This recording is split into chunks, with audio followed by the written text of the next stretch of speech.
ప్రభువునందు నాకు అత్యంత ప్రియమైనటువంటి వాళ్ళారా, మన ప్రభువును రక్షకుడునైనటువంటి యేసుక్రీస్తు వారి యొక్క శుభనామములు మీ అందరికీ నా హృదయపూర్వకమైన శుభములు వందనములు తెలియజేస్తున్నాను. ఉదయకాల సమయంలో దేవుని వాక్యాన్ని ధ్యానం చేసుకుందాము. ఈరోజు వాక్య ధ్యానము కొరకు మనం తీసుకున్నటువంటి లేఖన భాగము యోబు గ్రంథము 23వ అధ్యాయము 10వ వచనం చదువుకుందాం. నేను నడుచు మార్గము ఆయనకు తెలియను, ఆయనను శోధించిన తరువాత నేను సువర్ణము వలె కనబడదును. ఆమేన్. దేవుని నామమునకు మహిమ కలుగును గాక. ఇక్కడ యోబు పలుకుతున్నటువంటి మాటలు, భక్తులైనటువంటి యోబు ఆయన దేవుని దృష్టికి యథార్థవంతుడిగా జీవించినటువంటి వ్యక్తి, నీతి న్యాయం అనుసరించినటువంటి వ్యక్తి, భయభక్తులు కలిగినటువంటి వ్యక్తి, ప్రభు దృష్టికి ఎంతో యథార్థంగా నీతిగా జీవించినటువంటి వ్యక్తి యోబు భక్తుడు. యోబు పలుకుతున్నాడు ఇక్కడ, నేను నడుచు మార్గము నా దేవునికే తెలియను. నేను ఏ మార్గంలో వెళుతున్నానో, నేనేంటో, నా ఆలోచన ఏంటో, నా నడకేంటో, నా స్వభావం ఏంటో, నా ప్రవర్తన ఏంటో, నా హృదయ స్థితి ఏంటో, నేనే మార్గంలో వెళుతున్నానో అది నా ప్రభువుకు తెలియను. అందుకంటున్నాడంటే యోబుకు వచ్చినటువంటి శ్రమలు మరి ఎవరికి అనుభవించలేరు కూడా ముందు కూడా. కానీ యోబుకు వచ్చినటువంటి ఆ భయంకరమైనటువంటి శోధనలో అపవాది చేత శోధించబడుతున్నప్పుడు తన కలిగిన సమస్తాన్ని కోల్పోయాడు. పశువులను కోల్పోయాడు, గొర్రెలను కోల్పోయాడు, ఒంటెలను కోల్పోయాడు, ఎద్దులను కోల్పోయాడు, కడుపును పెట్టిన బిడ్డలను కూడా కోల్పోయాడు. అయినప్పటికీ ఎంత యథార్థంగా జీవించాడంటే దేవుని దృష్టికి తను సాష్టాంగపడి వస్త్రాలు చింపుకొని యెహోవా ఇచ్చిన యెహోవాయే తీసుకొని పోయిన అన్నాడు. కానీ మరొక మాట ప్రభువును దూషించలేదు. చివరికి అది చాలినట్టుగా శరీరం మీద కూడా అపవాది పనిచేసి ఆ శరీరం అంతా కూడా భయంకరమైన కురుపులు వచ్చి చిల్లపెంకుతో గోక్కునే పరిస్థితుల్లో భార్య చూసి బాధ కలిగి ఇంకనైనా యథార్థతను విడిచిపెట్టవా అని మాట్లాడుతున్నప్పుడు అంటున్నాడు కదా, మూర్ఖురాలు మాట్లాడినట్టుగా మాట్లాడుతున్నావు, దేవుని దగ్గర నుంచి మనం మేలే అనుభవించాలా, కీడు అనుభవించడానికి తగమా అని తన భార్యను గద్దించాడు. ఈ పరిస్థితి అన్నింటిలో యోబు తన నోటి మాటతో కూడా పాపం చేయలేదని చెప్పి దేవుని వాక్యం సెలవిస్తూ ఉంది. అంతగా తన నీతిని, యథార్థతను, భక్తిని కాపాడుకున్నటువంటి యోబు తనేంటో తనకు తెలుసు, తన యొక్క భక్తి ఏంటో తనకు తెలుసు.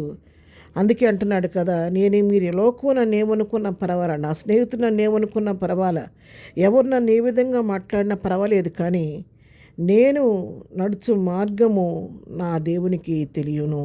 అవును ప్రియులారా, ఉదయకాలం నీవు నేను తెలుసుకోవాల్సిన సత్యం ఏంటంటే, లోకం మనం అనేక రీతిలుగా మనం తలంచవచ్చు, కానీ నేను ఎవరు ఏ విధంగా తలంచినా, లోకుని ఏ విధంగా అర్థం చేసుకున్నా నీవేంటో నీ ప్రభువుకు తెలుసు.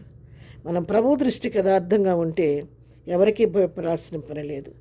మన మనస్సాక్షికి కల్మషం తోచనంత వరకు మన ఎవరిని గురించి భయపడాల్సిన పని లేదు.